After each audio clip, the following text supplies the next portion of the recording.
Your Honor, thank you for joining me this evening. Sentencing is coming up about a little more than a month away. The big question on everyone's mind is, will the judge in that case include prison in the punishment? It could be as high as 20 years total, up to 4 per charge, though. Would you impose a incarceration sentence?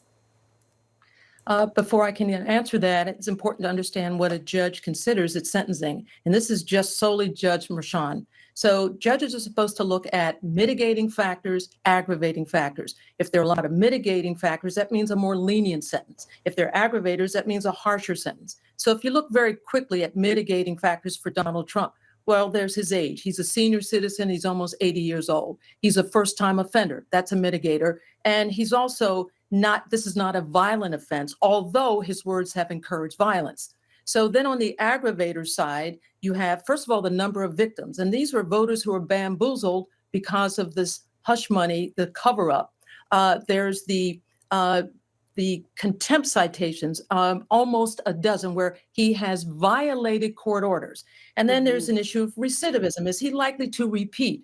On a scale of 1 to 10, I give it a 10. Yes, this man is likely to do all of this kind of stuff again. And finally, a judge looks for remorse, contrition.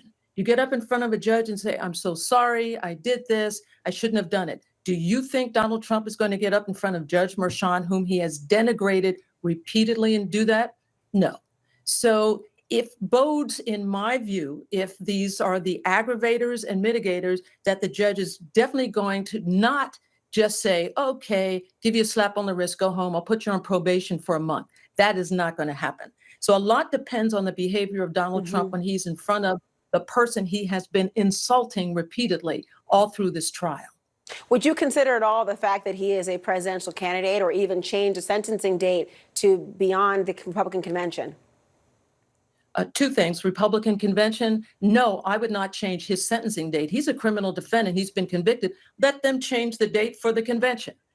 Secondly, with regard to treating him differently, all I can say is that if you're a judge and you're fair, if you had a low-income defendant in front of you who was not remorseful, who called you names, who attacked you, you would impose a harsh sentence. How is that any different from a wealthy man like Donald Trump, who has done and may do the same thing? So if we want the public to believe and have trust in the system, it cannot have a double standard. So what's good for the low-income person who doesn't behave well is good for this wealthy man who may not behave well in court as well. So yeah, I mean, absolutely, get your toothbrush, and maybe he's going to cool his heels for a while, depending upon his behavior.